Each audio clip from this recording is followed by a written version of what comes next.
Dans ce dossier, il y a 2 accusés qui devaient être libérés bien avant aujourd'hui. À s'en tenir aux faits, à s'en tenir au débat, à s'en tenir à tous les éléments de preuve. Il s'agit du colonel Ibrahima Kamara dit Kalonzo et de l'adjudant Mamadou Keita. Si vous prenez le colonel Ibrahima Kalonzo, il a été suffisamment prouvé depuis l'enquête préliminaire, cabinet d'instruction, juridiction de jugement, que le 28 septembre 2009, il était en détention, il était privé de sa liberté, il était à la gendarmerie par le fait de son chef hiérarchique qui n'est autre que le colonel Thiebro Kamara. Cela a été dit et confirmé. Le colonel lui-même, il est en détention. Il a reconnu à la barre que c'est sous sa plainte que Kalonzo avait été arrêté et retenu au PM3.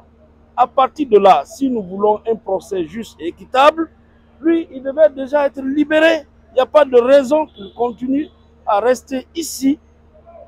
Voilà, bientôt 2 ans, il est en détention pour rien. Donc, c'est ahurissant, c'est révoltant.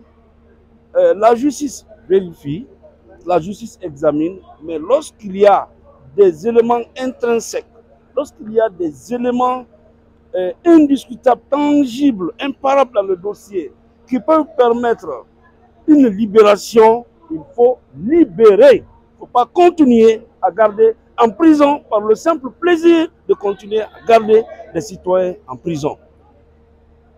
C'est pour cette raison d'ailleurs, à toutes les phases de la procédure, la demande de mise en liberté, elle est autorisée. Et en la matière, il n'y a pas de choses jugées. On peut à tout moment demander la remise en liberté. Mais lorsque nous nous rendons compte que le tribunal, en dépit de la clarté du dossier, en dépit de tous les éléments plausibles qui militent en faveur de la libération du colonel Kalonzo, continue à le garder, cela nous laisse perplexes. De toutes les façons, nous ne sommes pas découragés. Quand nous prenons l'adjudant Mamadou Alpha, l'adjudant Mamadou Alpha, voici un gendarme bien formé qui devait épouser une femme dans une famille. Ce mariage a échoué. L'attente de cette prétendante, on ne sait qu'est-ce qu'elle était venue faire au stade. Personne n'est venu confirmer d'ailleurs qu'elle était au stade. C'est cette dame-là qui, de lointané, accuse le commandant Mamadou Alou Keita de l'avoir violée. Mais dans ce tohu-bohu du 28 septembre, Mamadou Alou Keita, qui est venu avec ses amis gendarmes à bord de leur pick-up, qui est resté de l'autre côté de la route, vers la station, qui n'est pas descendu, qui s'occupait des armes. Comment lui peut quitter la mission qu'on lui a assignée, traverser toute la foule, venir rechercher l'ex-tante, enfin la tante de son ex-prétendante femme, l'a violée, et puis que cela reste comme ça, il fallait attendre des années et des années pour déclencher les poursuites. Son cas, c'est un règlement de compte. Son cas, il a été plongé, comme le viol, c'est une infraction redoutable. Le viol, c'est un véritable serpent de mer. Quand une femme t'accuse de viol, avant qu'on ne vérifie, vous allez en souffrir. C'est comme un serpent. L'infraction de viol, c'est une infraction qu'il faut éviter à tout prix dans sa vie. Parce que dès qu'une femme t'accuse, avant que cela ne soit vérifié, vous allez en souffrir. Vu la lutte effrénée aujourd'hui des ONG,